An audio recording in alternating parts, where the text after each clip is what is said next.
Shalom. Today's teaching is going to be called Taken. But I wanted to ask the question, where are you going? We hear some people saying they're going to be raptured up. Some of them is going to be in the cloud with Jesus. Some are going to UFOs.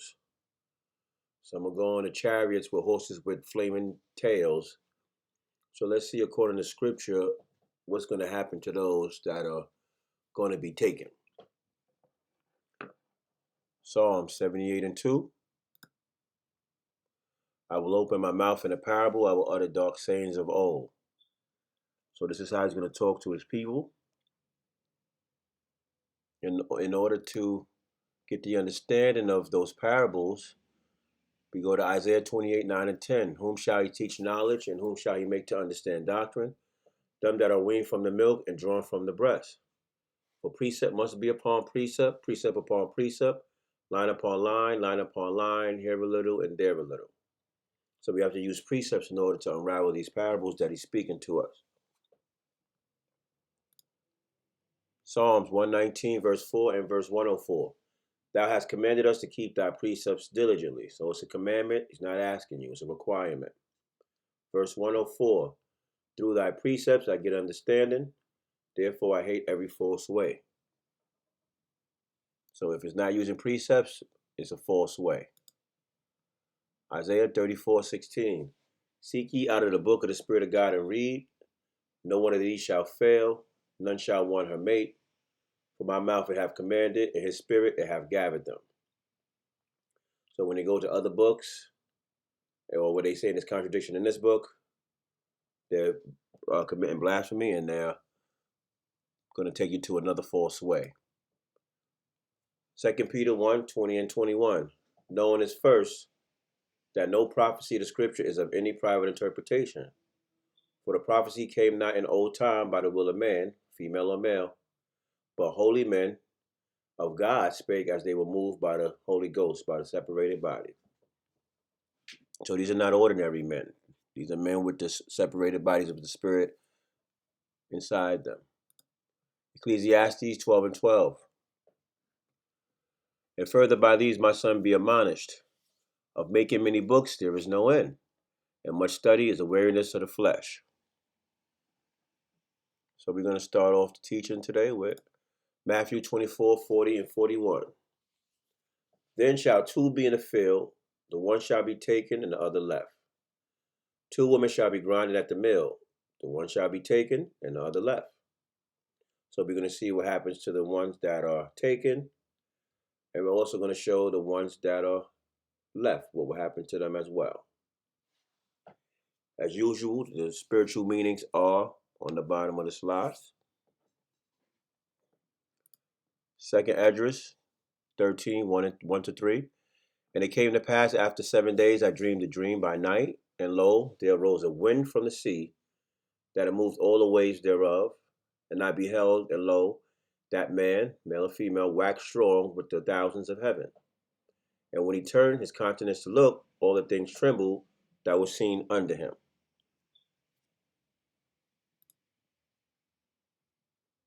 Second address 13, verse 4-6. And whensoever the voice went out of his mouth, all they burnt that heard his voice, like as the earth faileth when he filleth the fire.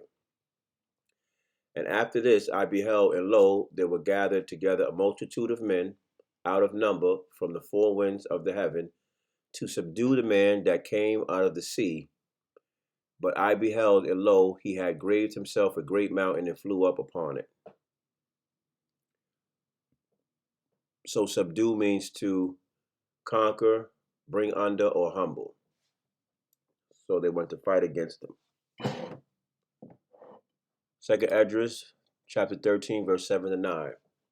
But I would have seen the region or place whereout the hill was graven, and I could not.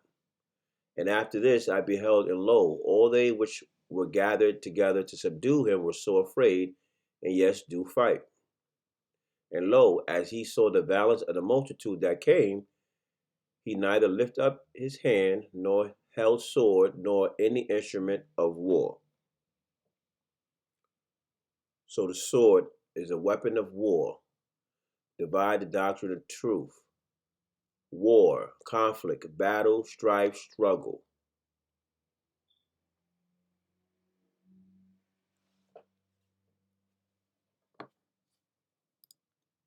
Second address 13, 10, and 11. But only I saw that he sent out his mouth as it had been a blast of fire, and out of his lips a flaming breath, and out of his tongue he cast out sparks and tempests. And they were all mixed together, the blast of fire, the flaming breath, and the great tempest, and fell with violence upon the multitude which was prepared to fight, and burnt them up every one, so that upon a sudden of an innumerable multitude nothing was to be perceived, but only doeth a smell of smoke. When I saw this, I was afraid. So I have an example of what this looks like and what they're saying here in Sirach 44 and 9.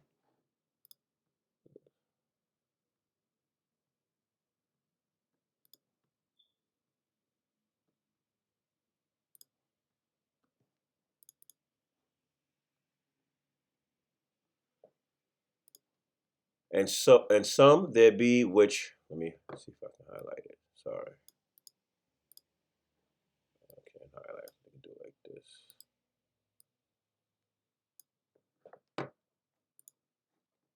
And some there be which have no memorial, who are perished as though they have never been, and are become as though they had never been born, and their children after them. So there was nothing to be perceived.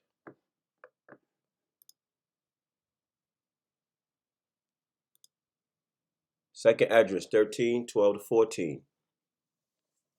Afterward saw I the same man come down from the mountain, and called to him another peaceable multitude. And there came much people unto him, whereof some were glad, some were sorry, and some of them were bound, and some brought of them that were offered. Then was I sick through great fear, and I awaked and said,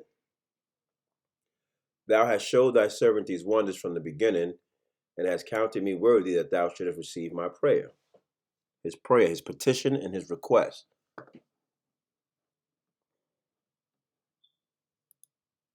So this story is gonna lead us into the taken and the ones that are left behind.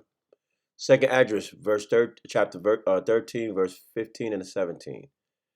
Show me now yet the interpretation of this dream, for as I conceive in my understanding, woe unto them that shall be left in those days, and much more woe unto them that are not left behind. So woe is misery, trouble, lamentation, sorrow. Verse 17, for they that were not left were in heaviness. Heaviness, sorrow, grief, tribulation, guilt. Second address 13, verse 18 to 20.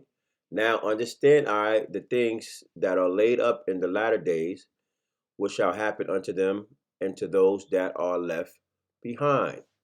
So now he's going to give us the interpretation, or give Esdras the interpretation of what's going to happen to those that are left behind. Verse 19, therefore are they coming to great perils and many necessities, like as these dreams declare. Yet is it easier for him that is in danger to come into these things than to pass away as a cloud out of the world, and not to see the things that happen in the last days. And he answered unto me and said, second address, chapter 13, verse 21 and 23. The interpretation of the vision shall I show thee, and I will open unto thee the thing that thou hast required. So he's going to show him. Whereas thou hast spoken of them that are left behind, this is the interpretation. He that shall endure the peril in that time have kept himself. They that be fallen into danger are such as have works and faith toward the Almighty. So those are the ones who are enduring to the end. These are the ones that's left behind. Second address 13, 24 to 26. Know this, therefore, that they which be left behind are more blessed than they that be dead. This is the meaning of the vision. Whereas thou sawest a man coming up from the midst of the sea, the same is he whom God the highest have kept a great season, which by his own self shall deliver his creature. So no one's going to be this, it's by his own self. And he shall order them that are left behind. So we understand what was happening to those that are left behind. He's going to order them. Second Address, chapter 13, verse 27 to 29. And whereas thou sawest that out of his mouth there came a blast of fire, blast of wind, and fire, and storm, and that he held neither sword nor any instrument of war, but that the rushing in of him destroyed the whole multitude that came to subdue him. This is the interpretation. So now he's going to give us the interpretation of that part that we just read up there. Behold, the days come when the Most High will begin to deliver them that are upon the earth. Second Address 13, verse 30 to 32. And he shall come to the astonishment of them that dwell on earth, and one shall undertake to fight against another, one city against another, one place against another, one people against another, and one realm against another. And the time shall be when these things shall come to pass, and a sign shall happen, which I showed thee before. And then shall my son be declared, whom thou sawest, as a man, male, female, ascending.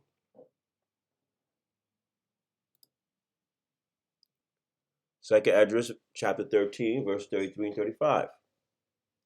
And when all the people hear his voice, every man, male or female, shall in their own land leave the battle they have one against another.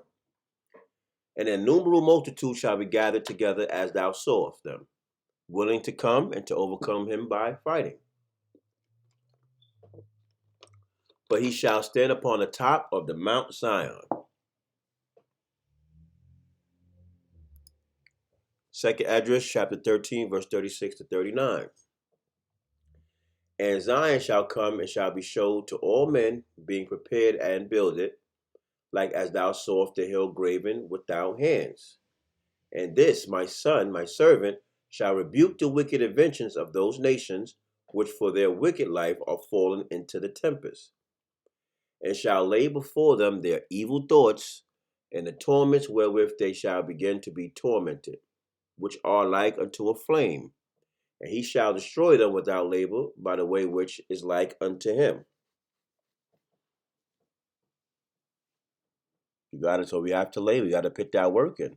If not, we'll be destroyed. We'll be taken. Second Address, chapter 13, verse 39 to 41. And whereas thou sawest that he gathered another peaceable multitude unto him, those are the 10 tribes which were carried away prisoners out of their own land in the time of Hosea the king, whom Salmanassar the king of Assyria led away captive. And he carried them over the waters, and so came they into another land. But they took this counsel among themselves, that they would leave the multitude of the heathen and go forth into a further country where never mankind dwelt. So here's a multitude that went out from serving some idols from the heathen, and they went to serve their own idols, and they took counsel among themselves, not of the Most High. They took counsel among themselves.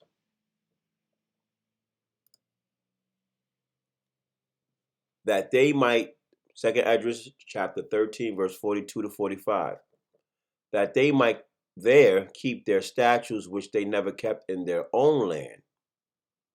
And they entered into Euphrates by the narrow places of the river, for the Most High then showed signs for them and held still the flood till they were passed over. Let's go back real quick. I want to add something here. Second Address 13, 39, 41. You see here where they didn't want to serve those idols, even though they're idols altogether. They didn't want to serve those idols, but they wanted to go and serve their own idols. It's kind of like when you have these religions in there, like Christianity, they have different denominations. So they didn't want to serve that denomination, So they want to go and do things that like the way they wanted to do it. So they go and build their own high places. This is an example of that right here. Sorry about that. I should have said that earlier. Second address, chapter 13, verse 42 to 45.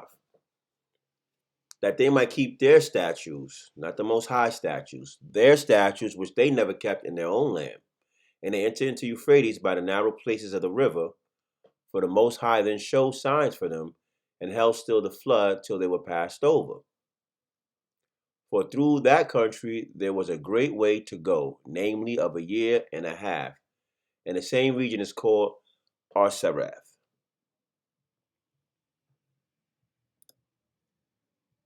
Second address, chapter 13, verse 46 to 47.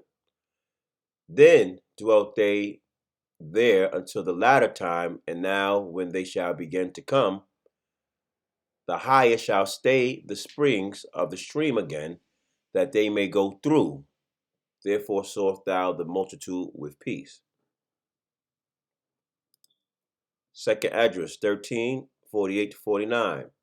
But those that be left behind of thy people are they that are found within my borders. Now when he destroyeth the multitude of the nations that are gathered together, he shall defend his people that remain. So we got that example there in that illustration and the interpretation thereof, and we see what's going to happen. So you don't really want to be taken anywhere. You want to remain, because he shall defend his people that remain. So we're going to continue moving forward to see some more examples of those who remain and those who will be taken, and what is their resting place and where they're going to be taken to, and where those that remain will be remaining at. 1 Thessalonians chapter 4, verse 15 and 16. For this we say unto you by the word of this Creator, that we which are alive and remain unto the coming of the Creator shall not prevent them which are asleep. For the Creator himself shall descend from heaven with a shout. So we see the Creator himself shall descend from heaven with a shout, with the voice of the archangel, and with the trump of our guide, and the dead in the anointed way shall rise first.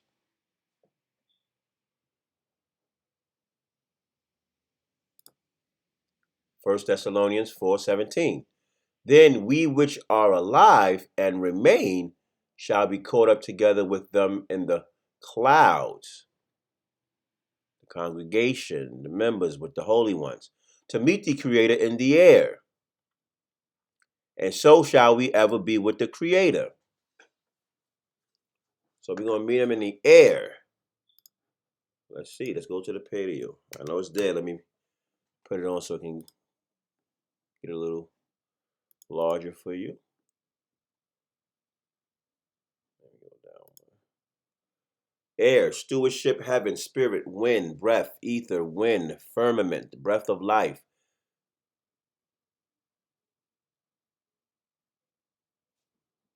Just if they didn't know it. You can't use a regular dictionary to get the meanings of these words. It's not going to work out for you. Sirach 33:14 and 15. Good is set against evil, and life against death. So is the godly against the sinner, and the sinner against the godly. So look upon all the works of the Most High, and there are two and two, one against another. So we just seen them fighting up there in the illustration that we got in second address. One was against another, one realm against another. Right? One taken, one's going to remain.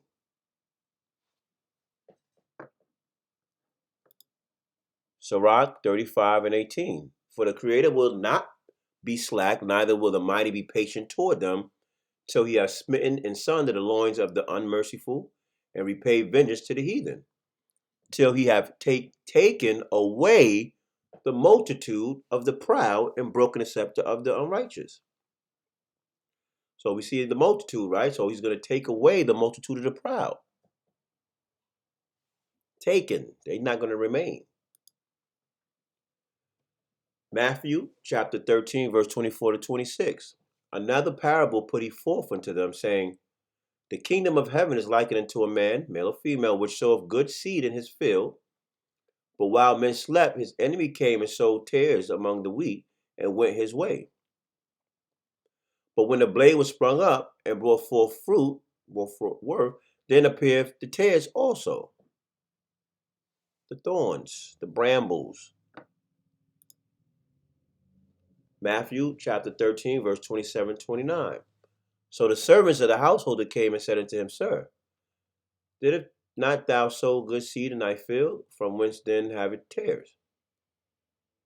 So they asked him a question as if they were on point at all times, but you see, where they were asleep. He said unto them, An enemy have done this. The servant said unto him, Will thou then that we go and gather them up? But he said, Nay, at least while ye gather up the tares, ye root up also the wheat with them. Right? Because they all look identical. But we all know they are not all Israel that are all Israel. Romans 9:6. Matthew 13:30. Let both grow together unto the harvest.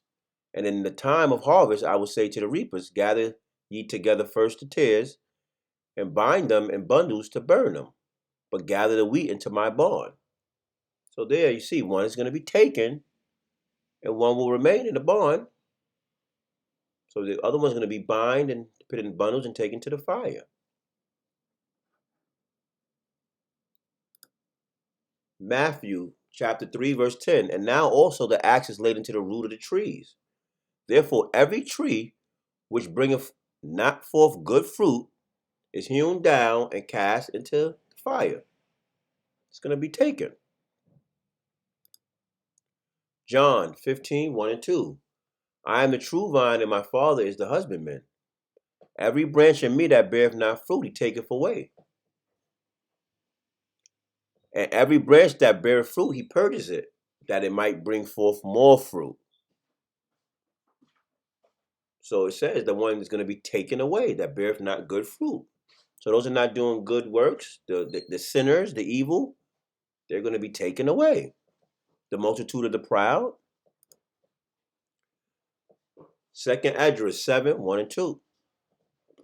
And when I had made an end of speaking these words, there was sent unto me the messenger which had been sent unto me the nights before. And he said unto me, Up, Ezra, and hear the words that I am come to tell thee. And I said, Speak on, my guide. Then said he unto me, The sea is set in a wide place, that it might be deep and great, but put the case the entrance were narrow, and like a river. Who then could go into the sea to look upon it, and to rule it? If he went not through the narrow, how could he come into the broad? So remember when we seen up there about the necessities and the perils, and it's necessary for that to happen? This is it here. Just going to explain that. 2nd Esdras 7:6-7. There is also another thing. A city is builded and set upon a broad field, and is full of all good things. The entrance thereof is narrow, and is set in a dangerous place to fall, like as if there were fire on the right hand, and on the left a deep water. So it's a very narrow path, and it's dangerous. 2nd Esdras chapter 7, verse 8-9.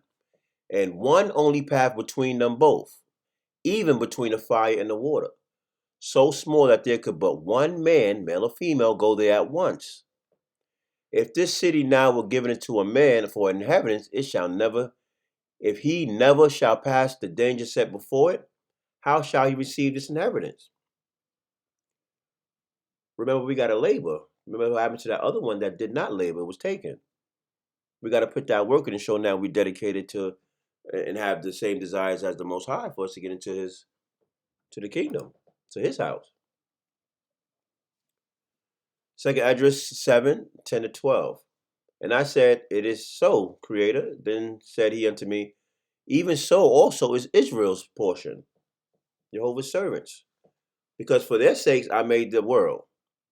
And when Adam transgressed, or when mankind transgressed my statutes, then was decreed that now is done. Then were the entrances of the world made narrow, full of sorrow and travail. They are but few, and evil, full of perils, and very painful. Not nothing he did, it's our own fault. And it's necessary for us to go through this. This is purging us and it's teaching us. Sirach 40:1. Great travail is created for every man, male or female, and then heavy yoke is upon the sons of Adams, from the day that they go out of their mother's womb till the day that they return to the mother of all things. So it's not a mystery. We got it. We get it. We got to do it. Those who don't want to do it, you'll be taken. Sirach 41:2. O death, acceptable is thy sentence unto the needy, and unto him whose strength faileth. That is now in the last age, and is vexed with all things, and to him that despaireth and have lost patience. So we need to endure to the end. So those who lose patience, it's going to be taken, because they're not going to go through all those perils. They're going to find another way, and there's only one path between it. We just read that. Precept upon precept. Matthew 24:13. But he that shall endure unto the end, the same shall be saved. So the one who's fainting and losing patience, that one's not going to be saved in the end. And no one can say they're saved now because it's not the end. Luke 13:24. Strive to enter in at the straight gate. For many, I say unto you, will seek to enter in and shall not be able. So we're going to find out why some is not going to be able. And let's see we just seen about that narrow gate, that narrow way, that one path that only one man can go. Let's see about these gates. Revelation 21:12-13. And had a wall great and high, and had 12 gates, and at the gates 12 angels, 12 messengers, and names and ways written thereon, which are the ways of the 12 tribes of the children of Jehovah's servants. On the east 3 gates, on the north 3 gates, on the south 3 gates, and on the west 3 gates. That equals to 12. Revelation 14:1-3. And I looked, and lo, a Lamb stood on the Mount Zion, and with him 144,000, having his Father's way written in their foreheads. Let's see what foreheads means. Let me get a little bigger here.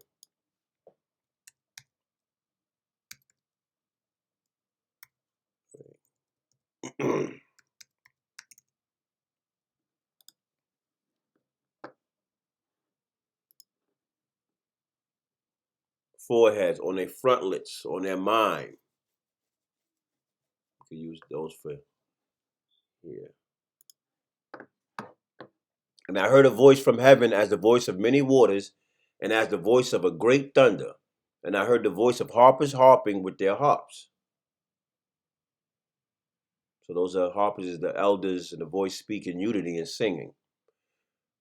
And they sung as if it were a new song. So song is a confession or acknowledgement before the throne and before the 4 beasts and the elders. And no man could learn that song but the 144,000 which were redeemed from the earth.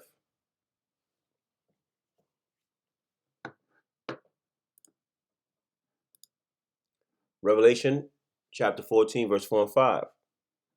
These are they which were not defiled with woman, with spirits, for they are virgins. They are they which follow the Lamb wheresoever he goeth. These were redeemed from among men before the first fruit, being the first fruits unto Yahweh and to the Lamb. And in their mouth was found no guile, for they are without fault before the throne of Yahweh. Let's see what this virgin, so people can know what a virgin is.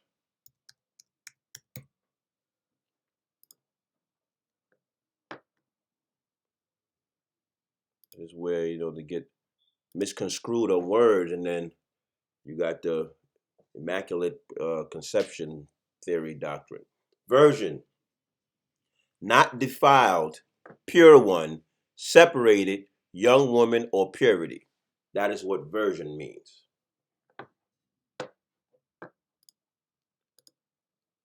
Revelation 21, chapter 21, verse 1 to 3. And I saw a new heaven and a new earth, for the first heaven and the first earth were passed away, and there was no more sea. And I, John, saw the holy city, New Jerusalem, coming down from Yahweh out of heaven, prepared as a bride adorned for her husband. And I heard a great voice out of heaven saying, remember, the tabernacle of God is with men, and he will dwell with them, and they shall be his people, and God himself shall be with them and be their guide.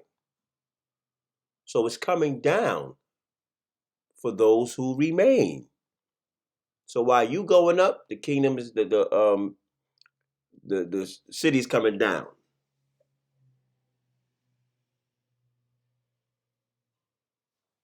So you're gonna miss each other.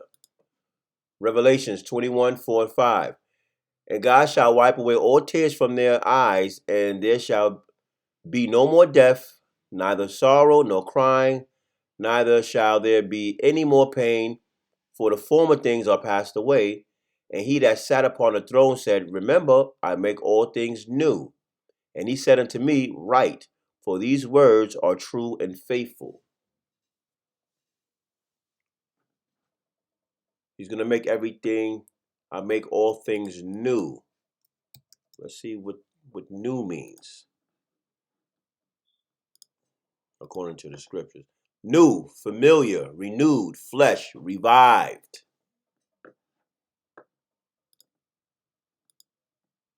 Revelations 21, 6 and 7. And he said unto me, it is done. I am Alpha and Omega, the beginning and the end.